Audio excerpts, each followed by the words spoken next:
Hey Queen, welcome to Womanish. This is the space that I wish I had when I felt like I was told I'm being too much, or too loud, or too emotional. To every woman that's listening, I see you. To the one that's in between figuring it out, the one that's rediscovering herself after a heartbreak, to the one that's still building a life that she's never been modeled. Your power is not on the other side of perfection. It's in choosing every day to choose yourself. So welcome to Womanish. Stay bold, stay beautiful, and stay womanish. And today we're going to be talking about all of that and a lot more. We're talking about owning your power. What does that look like? What does it mean? And joining me today is someone that does exactly that on a daily basis.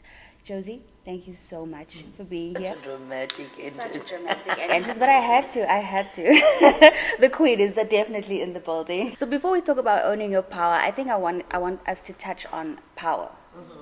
What is power? What is it to you? What does it look like to you? I think as a woman, power is three things. One, it's integrity. I think, where your moral compass lies is where your strengths lie and how you navigate through the world on a daily basis. But then also, two, power is in authenticity as well. Being comfortable, being yourself, being in your skin, and not necessarily feeling like you're compelled to go with the crowd, even if majority of women go in that direction. Staying true to who it is you are and where you come from and what you believe in. But I think for me, the biggest part of power as a woman is also in our ability to be soft and being sensitive to all that is bad and harsh and cruel, and allowing ourselves to be emotionally vulnerable and dealing with those emotions and navigating the emotional aspects of life. I think that is where power lies in for me as a woman. So many times power is defined as like physical strength, and it creates the narrative that as women we are not necessarily powerful because of the fact that we are the sort of weaker sex or gender. But I do definitely believe that what makes us more powerful is the fact that we have that softness to who it is we are. The fact that our voices don't necessarily always need to be loud, because we have an internal voice vis-a-vis the intuition that makes understanding life and understanding who is in our life much easier and better. So power is softness. Power is authenticity. Power is integrity. That's where my power lies for me. I love that. You said earlier that a lot of women tend to move in the same sort of direction as you, and this is what we've been told our entire lives. Why do you think that is, and how can we start moving away from that? I definitely think that before we even have that discussion of women going in the same direction, we need to look at societal systems and how women were taught to be and think. We come from a past where patriarchy is patriarchy, right? And culturally, systems were created to ensure that women remain subservient and always remain second best to the man. And what that does is it created a mentality towards women, for women, that we always need to do twice as much to be half as good as the man. So that's already the first part of the issue. The fact that we're always put in a position where we need to work so hard to prove who it is we are and why we belong where it is we are. Because we were the last to get rights to vote, the last to get rights to buy property, the last to get rights to even have a public opinion. And exactly. So we're constantly working. The second thing is then the way in which this patriarchy created competition amongst women. This idea, and people like to say it like it's a joke, but it's actually very serious. Oh, there are not enough men in the world, so women need to feel like they need to fight for the little scraps that are left, right? And so that creates competition. Even in terms of careers, not enough spaces are there for women to serve as leadership within institutions, because those are mostly led by men. So the few positions that are there, as women, we constantly need to fight for it and compete against each other. Now, when you look at that context, and then I take it back to your question, a lot of women feel the need to play it safe because, one, the way in which it is, I've described the past, authenticity is not something that was an option for women in general. This is the road that you must follow. Otherwise, yeah, you're not appreciated by society. You are ostracized. And it's mostly other women who also judge women a lot. Oh, you don't have a husband. You're not a good woman. Oh, you're not a mother. Oh, You're 35 and you're not married. What is wrong God with you? forbid. So it puts a lot of women in a position where we feel like we need to do things according to society's rule of how a woman's life should go, and that's why a lot of women move in that direction. And play it safe. You'll notice that a lot of women also who don't play it safe, who are not soft spoken, who don't really care about the rules, end up being hated by society a lot. We've seen it happen over and over again. Funny enough, those are the women that end up being successful and leading happy lives as well. We refuse to learn the lesson. I don't know why. I think what needs to happen is, one, as women, we need to start being honest. Start being honest about the systems in society that oppress us, and speaking out and actively working towards getting that respect from those systems. One. Two, creating our own tables. This notion that all of the spaces in which women can thrive were created by men, I think it's the biggest load of BS in the world. We have getting the question, what are you bringing to the table? Yes, just make your own table. Also, why are you a carpenter? Like, why must I bring things to tables and things? It's weird. We need to start being honest about the systems that exist and go where we are appreciated. There are certain spaces in society that don't appreciate us as women. Why are we, through feminism, fighting to be a part of those spaces when we can just create our own spaces that are safe, that validate us, and that celebrate who it is we are? Also, we need to understand that life is not a group assignment. You know what I mean? It's not a group assignment. Your goals and your aspirations in life don't have to be mine, but we can both be great. It's okay to be different. It's okay to not want the average story. It's okay to be a 35-year-old woman and not want to be married because the examples of marriage around you are trash. It's okay to not want to be a mother. It's okay to not want to live the corporate life. It's okay. And I think the more we force women into this little box that we've created as a society, the unhappier we remain as a gender. It's like going to your neighbor's house, but you want to have rights to the meat in the pot. Just eat at your own house. Make your own food and eat at your own house. Yes. So instead of fighting so hard to be accepted and validated, and I think that's the other thing also. That's the other question that we're gonna. We need to start being honest about where it is we lack as women as well. I think we play victim very well and a lot, and in most instances we are, but there are instances where as women we don't further our careers or our lives because of our own doing, because of our own inabilities to deal with our emotions, because of our own inabilities to stop the certain toxic traits that we have. And it's easier to blame it on men, you know. It's the man's fault, it's society's fault. It's always was growing out of sort of where you're coming from and the mindset and how that makes other people uncomfortable. How do we navigate that? Why do you care? That's the question I always ask myself. Why do you care? I've been in the public space for a minute.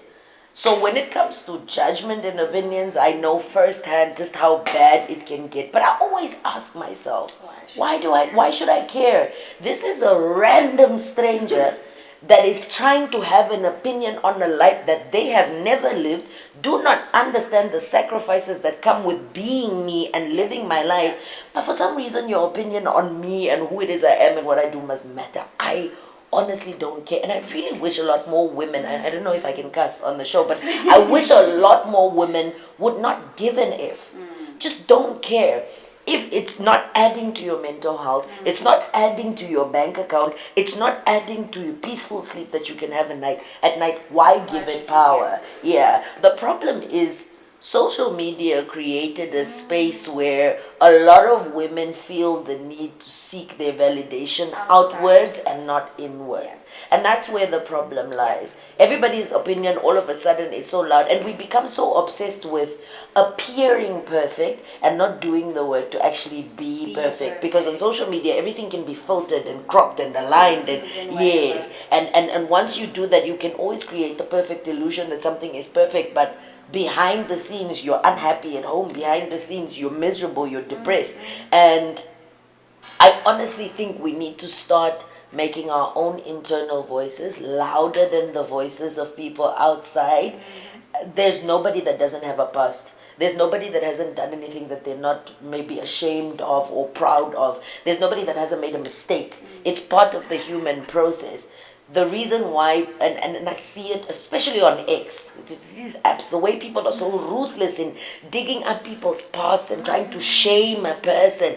They do that because misery, let's be honest, loves company. Yeah. Why are you doing better than me? Why are you so peaceful? Why are you happy? Why are you glowing? Bothers them Yes. to the point where it's like, let me go find something. Let me go find something that I can bring up about you to Yeah. bring you down to my To my level, level. because what are you doing up there?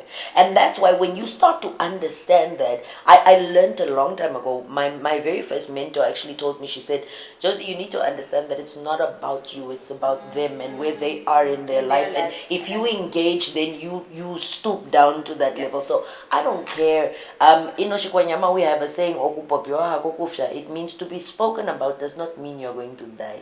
There's not a single person that will die. Nothing will happen to you. The people will talk, and you know the Namibian attention span is so short. They'll gossip about you today, tomorrow somebody stole millions from somewhere else. Our attention is divided.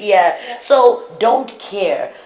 Don't give it power, don't give it weight, don't give it value. If you give it value, you give it a role in your life. The only person that you are supposed to give that much power to is God, and then maybe your parents if you're still a child. But if you're older than 21, it's just you. So if and you see how all of these type of things affect even the self-confidence of women. Someone says something that you don't like, and all of a sudden now it changes how it is you view yourself as well. Your internal voice must always be louder than external voices. You will never be able to please everybody.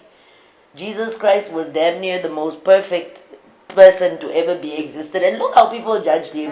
We killed him, as a matter of fact. Yeah. So now what about the rest of us imperfect mortals, right? So you're not going to die. Don't give it power. Also learn to distinguish between constructive criticism and just plain malicious gossip. There's a difference. There are people in your life that will come to you and say, Sharifa, I really think that you need to do A, B, C, D, and E better. That's constructive criticism. You are disagreeing with me or pointing out what is wrong because you want me to grow. Versus, I think you think you're better than everybody, and that's maliciousness. You want me to get into some kind of toxic warfare with you, and you just don't do that. I always used to say, I don't negotiate with emotional terrorists. Period. Yeah, because the minute I open that door, and the thing for me is I know my mouth. My mouth is lethal. If I get to that point with you, I'll break your self-esteem in 3 paragraphs.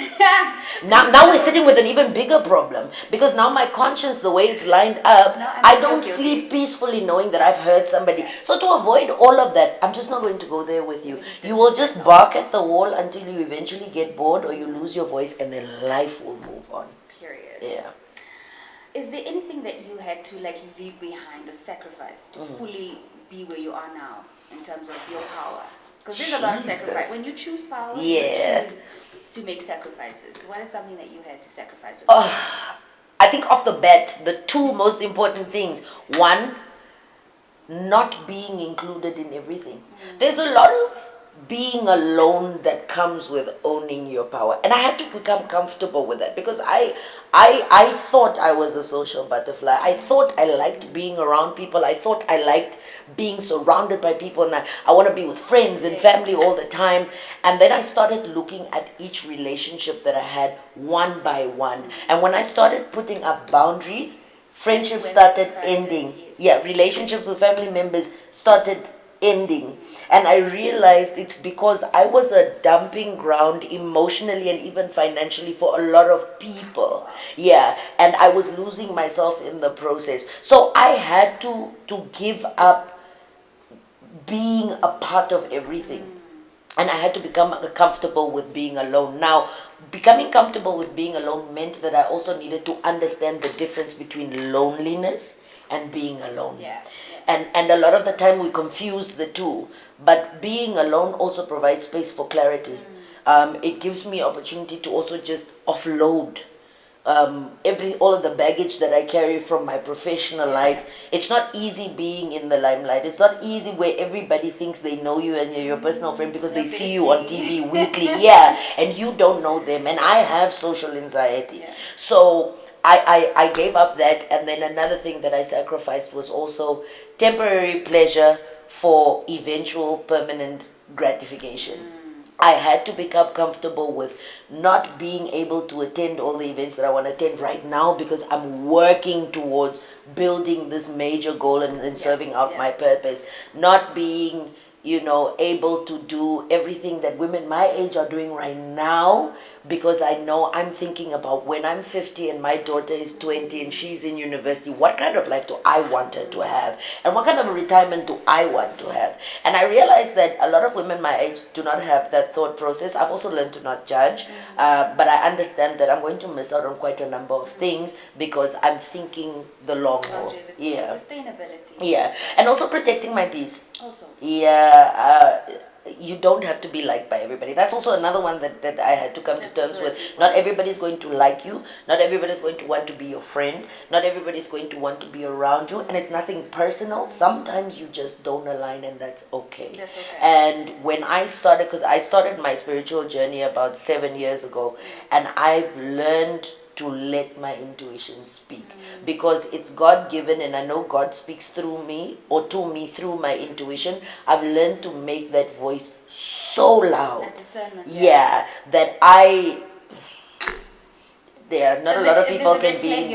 I very easily, and I trust my gut. If my body is just not vibing in your presence, I will leave, and you will know that I don't want to be there. I don't want to be around. Even how many invitations for podcasts I've gotten, and I've had to say no to a number of them because you watch them and you're just like, this is not. It's not aligning to. It's not, and it's not even about the brand. It's just my spirit is not sitting well here. And I'm uncomfortable. Okay, we spoke about the cultural aspect. We culture is a big thing in Namibia. As women, we.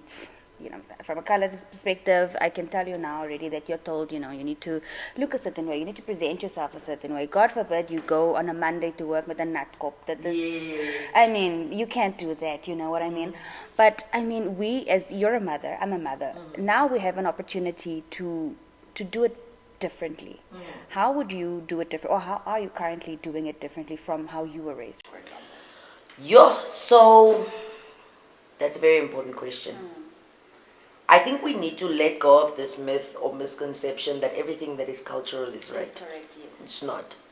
If you look at the Awambo culture, for instance, or even the Hereros, there are certain instances where culturally they'll tell you that it's okay to sleep with a family member. But constitutionally, it's not allowed. The same constitution that also says, let's respect culture. So you can't look at things from a perspective of, does it fall under the umbrella of culture? If it does, then it should be allowed. You need to ask 3 questions. 1, does it harm anybody else? Culturally, as Awambo, we believe we cannot discuss the house's things outside by the neighbors. But now what if the house's things are a child being molested by an uncle? So you need to ask, does it hurt anybody, physically or emotionally? 1. 2, does it take away from the teachings of God? Because if it is not rooted in God, even culture has a source for the belief that we have in it, right? So if it does not align with the work of God or whoever it is your particular God is, then perhaps that cultural practice is something that you must question. Not the entire culture, just the cultural practice. But also number 3, does it take away from or add to my identity as a member of that culture? Being a woman that keeps quiet about, God forbid, and I knock on wood, a child in my family being molested by an uncle does not make me a good Kwanyama woman. It takes away from my ability to represent Kwanyama women well. So in everything that I'm teaching my daughter, I ask those 3 questions. And I never had them. When I was pregnant, there were so many women in my family that had so many different beliefs and things, and this is cultural and we must adopt. And I've had to learn to rely on those three questions to decide what am I taking with me and what am I politely discarding. There are things culturally that are important for us, that are meant to protect us, that we won't necessarily understand, but our mothers and grandmothers and great-grandmothers understood, which is why it is until today those things are still practiced. So I take those with me. I teach my daughter those.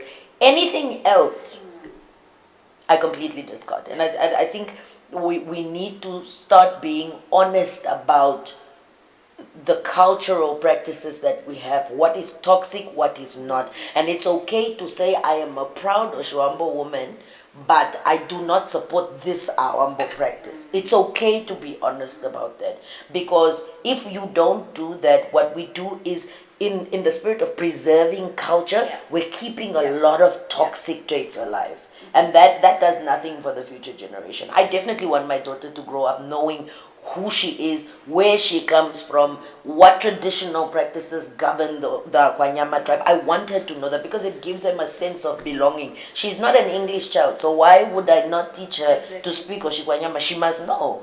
Because if she's going to go to the village, she must know how to coexist with the other kids, right?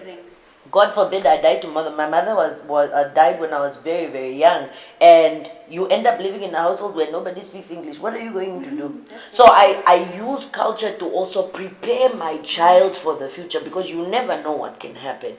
In the same breath, the cultural practices that don't align with the teachings of God, for me, those are completely discarded. I love that you said you're raising her for the future, because I think we're in a privileged position where we've come from and now we're moving towards. So we have the best of both worlds, kind of. But now we're also able to make better decisions based on the information that we have. We have access to information. We have access to therapy. There's help around. So I think it's up to us now as the newer generation mothers to navigate that and to teach our children, this is the world going forward, because you're not raising your child for yourself. Exactly. And I think that's where a lot of people, it's like, you have to do this, you have to do that, but who is it actually benefiting at the end of the day? We're raising our kids for society. You're raising this child if they want to get married one day. Are they going to be a good husband? Are they going to be a good wife? Yes. Are they going to be a good friend? Yes. Are they going to be a good co-worker, a colleague, someone that, so that's the thing that I also wanted to mention. It's just that we need to understand and we need to realize we're not raising our children for ourselves, and we need to instill values into them, but still maintaining that cultural, things that we can take from heritage and from tradition and from culture. Is there something that culturally you would say you were taught as to be a good woman that you didn't necessarily agree with? Yes, a lot of things. I love being a Vambu, but my people are so backwards sometimes when it comes to this gender role thing. The man is always right. And then you're in a household where the man who is always right has a gambling addiction or has an alcohol addiction or is addicted to sex outside of the marriage, but the man is always right. 1. 2, this idea that physical abuse is not as bad as people make it out to be. I hate that. The fact that we have a culture that protects abusers, it bothers me. You will find a woman that is being abused by her husband. Her family, her mother will say, go back and say sorry. That's what I wanted to say. I wanted to be like, the mother will be like, okay, but what did you do wrong? Yes, it bothers me greatly. And in so many instances, I've been called an untraditional woman. And I always say, if me having certain boundaries makes me untraditional, I'm okay with it. But we need to stop glorifying the harsh realities of how toxic men can be sometimes in a traditional context. You look at, for instance, even the expectations that parents have on the girl child versus the boy child is different. Our brothers can go and mess up. They can go and impregnate as many women as they want and bring these kids home, and our mothers will raise those kids. Get pregnant once at 16 and see how you become the most toxic part of our family history to have ever existed. Completely. Exactly. And you have to work your way out of that depression and work to prove yourself. And one day, when you get to the top, all of a sudden everybody forgives you and loves you again. The double standard is what I cannot take. And I fight it. I'm so fortunate that my father he doesn't have that mindset. He also can't. With 7 daughters and only 1 son, life would be very difficult for him. That's the part that boggles my mind. Yeah. If I had $1 for every time an older woman in my family would ask me, when are you getting married? But why? So that I can be like you, at home unhappy because my husband is kissing another girl in Pharaohs. Let's not. You see, but if I answer like that, I'm being a bad person. But you keep inputting yourself into my personal space. Yeah, maybe I don't want to get married. Exactly. Maybe I don't believe in marriage. But that's the thing. Yeah. But when you said misery loves company. Exactly. And I think also because women are now, becoming more progressive and so on, it's up to us, like I'm speaking for myself now as a mother of a son, to teach my son that this dynamic is changing. It's not like it was way back when. There's no such thing as a gender role anymore. There's a partnership that needs to be formed here. And that's what women that have sons need to start instilling that message as strong as they are telling their girl child, you're going to be, you're wonderful, you're this, you're that.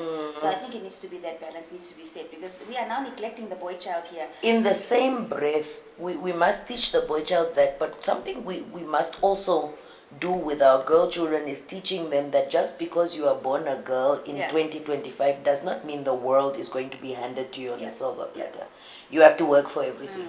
The same way that men have to work for things, you have to work for things as well. Just because you're pretty doesn't mean that you're going to get the position, or you're going to get the job, or you have to put in the work the same way the boy child can put in the work. In the same breath, if we as a society are telling the boy child, you must not beat women, we must also teach the girl child to not put her hands on a man and think that he's not going to hit her back.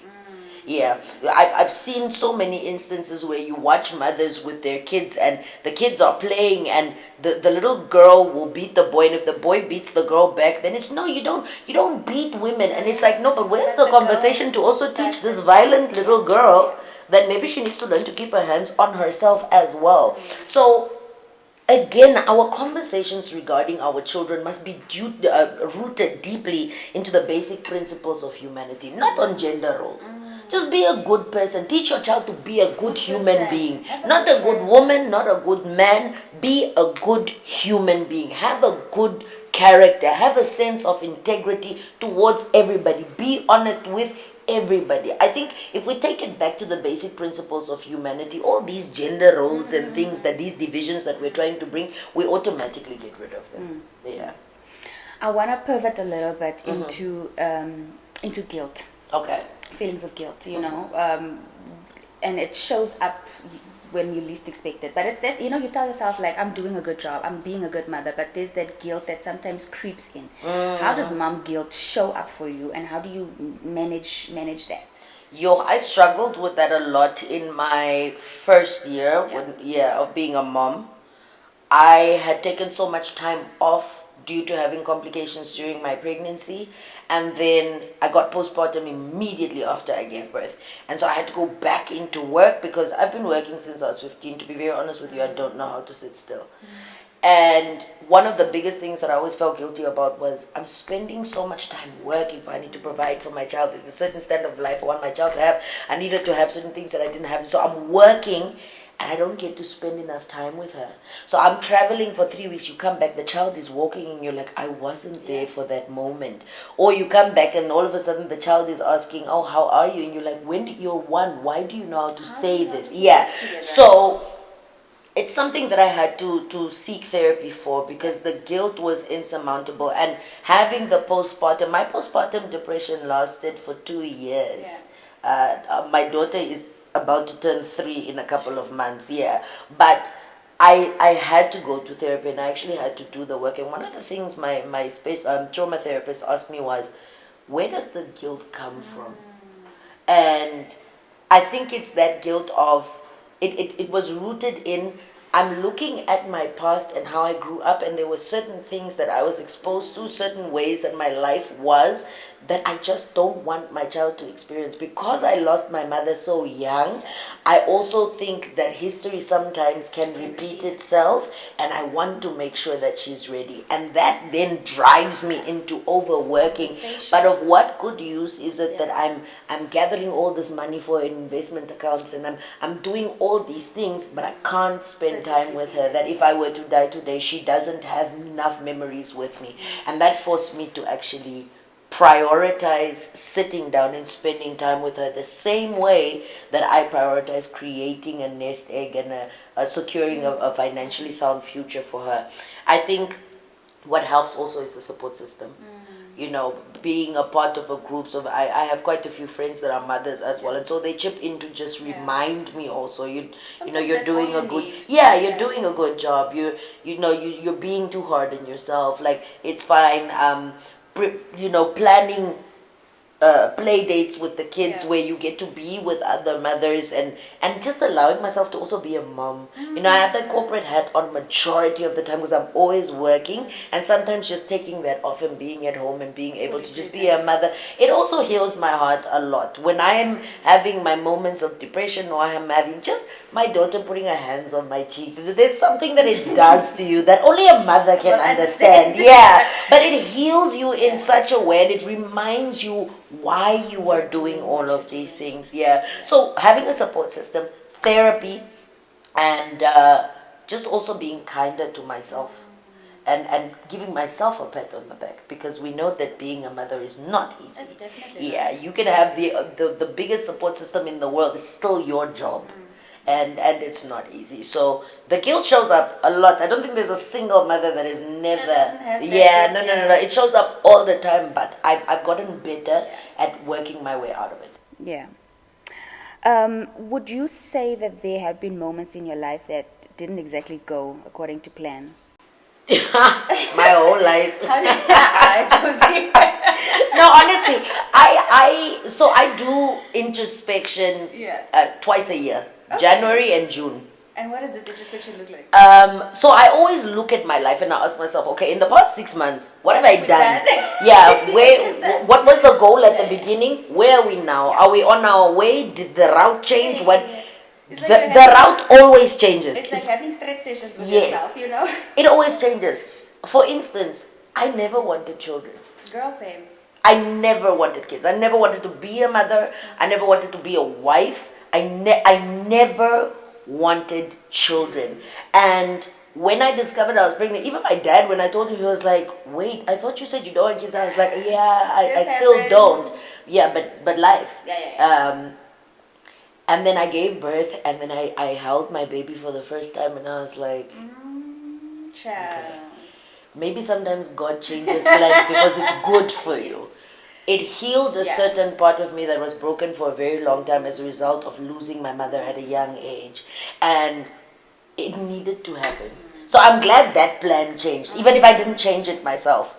Sometimes the plans change because we are just being stupid or reckless. Yeah, but I've also learned to trust the universe. True. Yeah, I've learned to trust the universe. I've learned to trust God. And so if there's a delay, things as simple as if I'm traveling and I keep forgetting something in the house and I keep going back, I sit down for 30 minutes and I let the time pass because maybe there's something that was supposed to happen on this road. So I've learned to also just let life work the way that it's working out. Also, the plans that we have for ourselves, we think are good for ourselves, and sometimes they are not. So I keep saying, I let God speak. And when he speaks, I just listen. If the plan changes, we will rearrange what needs to be rearranged. Even just studying law, until today, I still don't understand why I studied law. I'm also like, you did a whole 5 years, 6 years. I was convinced, Shariva, that I was good. Yes, it was a debating, but also you're in a school where every teacher is telling you, oh no, you should definitely be, a lawyer. Yeah, it's you. And then I went to law school, and even though I had the degree, I'm just like, what the hell was that? Like into entertainment, I was like, exactly. I actually, and it's something that I have on my mood board for my life. I actually want to do psychology. Oh, Okay. Yeah, not even media. Like people would think like that's what. That's the industry. No, Yeah. yeah, I make a lot of money there. Yeah. And I'm grateful for the opportunity, but that's not my interest. still be Yes, so that's another plan that also that changed. And I'm glad that it did because I found myself doing what I'm passionate about doing because I'm passion driven. I'm not. Yeah, I'm not a. You're purpose If I if I don't like something, it doesn't matter how much money you're offering me, I won't do it. Yeah, and even not just with money. Like if I don't like something, I will leave. Like I will just remove myself completely because what am I? Why am I here? Exactly. Oh wow. Okay, let's. Okay. So there was a time where for me specifically, where on the topic of power and everything, where I thought that power meant like you said, showing up hard and all of that. And only recently, is when I'm now discovering that that's not what it is. Like power, you don't put on power and it's like, I'm now, it's like you said earlier, in the softness. It's in those everyday soft choices that you make, to choose yourself. That boundaries that you set, to say, no, I'm not going to do this anymore. And that's power. Yeah. What does power now look like for you in this moment? Respecting my body and my mind. My goodness, I was a workaholic. And then I was humbled by my body. I suffered from burnout and I had to go on bed rest for 2 weeks. And that's where I had to learn to respect my body. I had to learn to respect my health. If I'm tired, I must learn to rest. If mentally I'm not well, I must learn to switch off and take a moment. So power for me lies in respecting my body, respecting my health, my mental health. Power for me also lies in just believing God that my life serves a purpose bigger than my own understanding. And so I don't serve the world anything by playing it small and cute. I don't do anything for my child and her future by playing it safe. That I represent something. And I have a voice and it's powerful and it's meant to also heal. It's not just meant to make me money, but it's meant to also make me heal. And perhaps my purpose isn't just for myself. It's for a whole lot of other women and men whose lives I can touch through the work that I do. So power also lies in respecting my purpose. And then again in the softness. As women, 21st century feminism exists. Who were raised to be alpha women. It's like, what is that even? Like, what is an alpha woman? What is an alpha right? woman? And why must you be an alpha? You can be a strong woman without needing to compete or be compared to a strong man. You're just strong in who it is you are, and that the beauty of who it is you are and your strength lies in you being imperfectly perfect. And that's the thing. and I really had to learn hard to, because I'm competitive by nature also, but I had to learn the hard way that perhaps the only person I must compete with is the best version of myself. It can't be a man. So the power in me also lies in me knowing how to stay in my lane.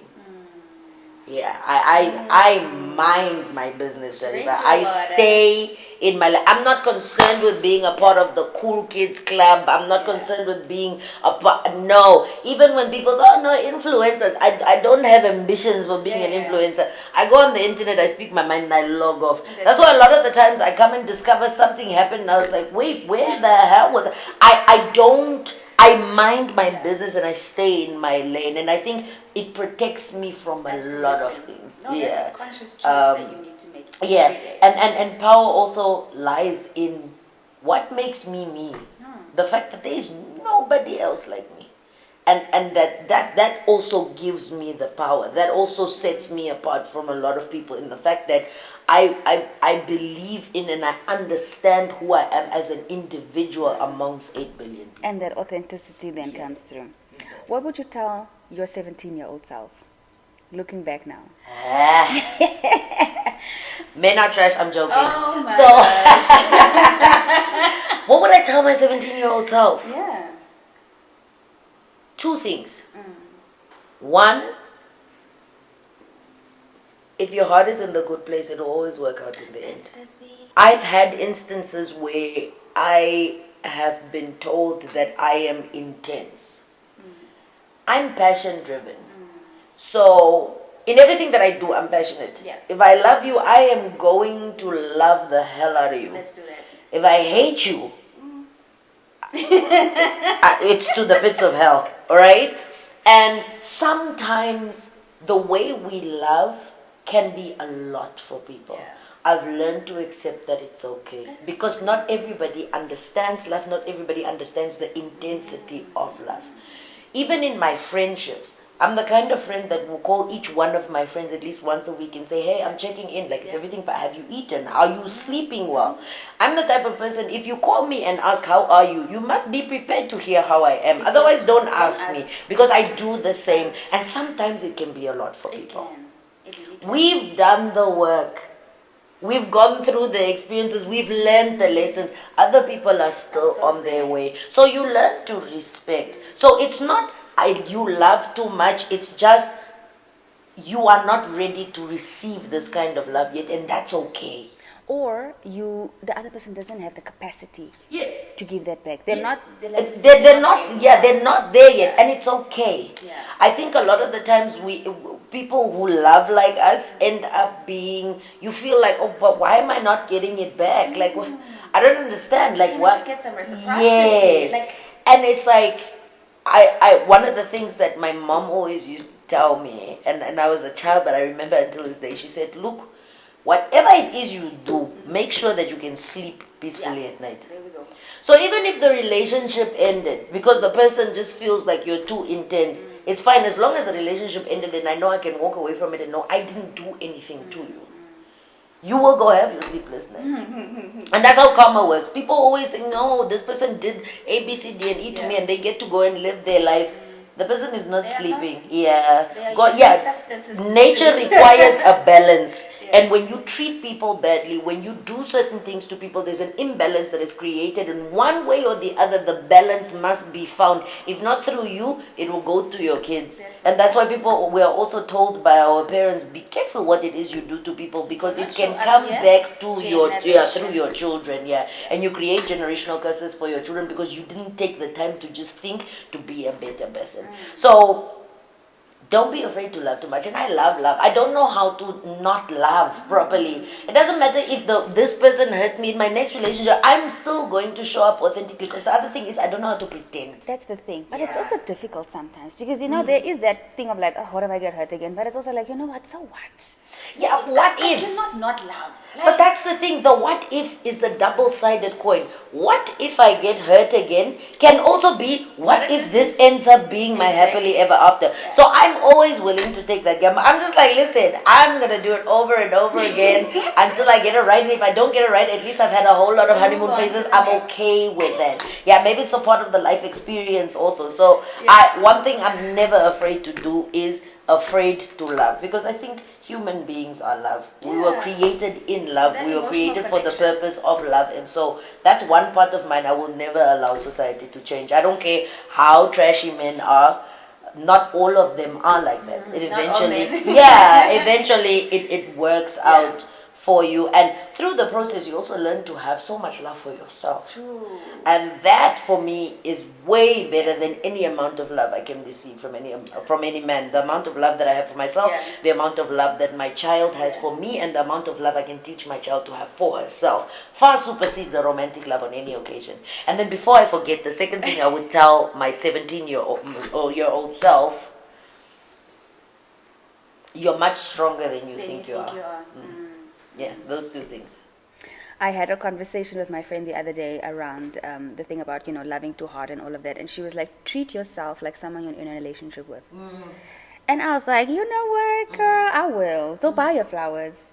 Buy yourself a ring if you want to buy your ring. I actually bought a ring yesterday. I was like, I like this. This is cute. Let me get it. And I'm like, the more you keep doing that and the more you start showing up for yourself, that's when you'll start realizing that you don't really need,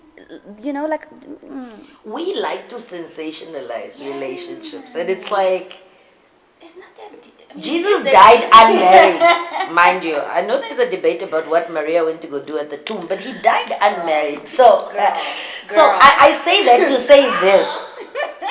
I know the churches are going to come for me. I'm sorry, hallelujah, amen. It's okay. I'm going to say that to say this. A lot of women end up going through a lot of trauma at the hands of relationship because we keep forcing love out of situations that are toxic. A lot of women are in relationships that they don't belong. I will fix him. I can't be left behind. All my friends are married. Why am I not married? If I love him enough, he's going to. Yeah, he's going to. Yeah, I know it's not him, it's me. Oh, men are just that way. And you know what we're doing? We are creating a society where men can be the absolute bottom of the barrel and still be good enough because they are scarce. Yeah. And as women, because now jealous, bango malien the years, or you're afraid to just wait your turn. Maybe your husband is not even Namibian, but you're here forcing yourself into the bambus. And they keep showing out for you. You know what I mean? Over and over and over again. The problem is also we don't take time to sit down and ask ourselves, why did the previous relationship not work? Why did I even process it enough? Yes. Let me take a moment. You just jump straight into the next thing. And then you keep attracting the same kind of guy over and over again. You don't understand. God is trying to teach you a lesson and you are not learning it. So over and over again, I want to break your heart. Yeah. Until you realize. But also, the beauty of life does not lie in being claimed by somebody. There's a lot of women are raised to be good enough to be chosen, and it's like if I'm not chosen, then I'm not validated as a woman. I'm not worthy. That's a lie. Yeah. Sharifa, I MC weddings as part of my MCing portfolio. You must do like a 2021. I do polls all the time. 2021, I did about 13 weddings. Sure. How many of them lasted? 7 of them are divorced by now. Child. The statistics don't lie. Because we're not even getting into relationships and getting married for the right reasons now. It's who has money. It's also I need a promotion at work, and at work if you're as a man, if you're not married, they won't put you on boards, they won't promote you to either director or CEO. So let me just quickly get married. Yep. Oh no, your family is your father is a millionaire, I'm a tenderpreneur. Yeah, it's a business arrangement. Let me get married. Oh no, but Sharifa is married, then why am I not married? No, let me I will buy the ring myself, I'll propose myself, I'll plan the wedding myself. Let me get married. I've had women tell me, Josy, I'm the one paying for my wedding. Can I please pay you in installments? Whoa. Yes. No. Girl. And then you ask, but babe, if he's not contributing to the wedding, maybe you guys must wait. Then you are told, no, it's not your business. I'm just hiring you to be an MC. So you also learn to mind your business. But you see these things happening. You see, she's going to catch the bouquet behind the bride. The bride is even giving her the bouquet. Yes. You guys look so cute together. That is witchcraft. But on Instagram, we are liking the picture. You know that your friend is being abused by her boyfriend. He proposes you as a bridesmaid. Oh, we are counting down. It's a wedding day.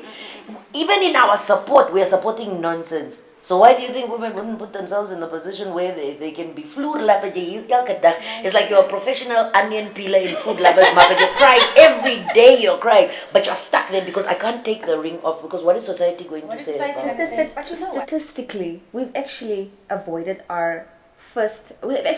avoided divorce. Yeah. Because that's what the statistics are telling me right now.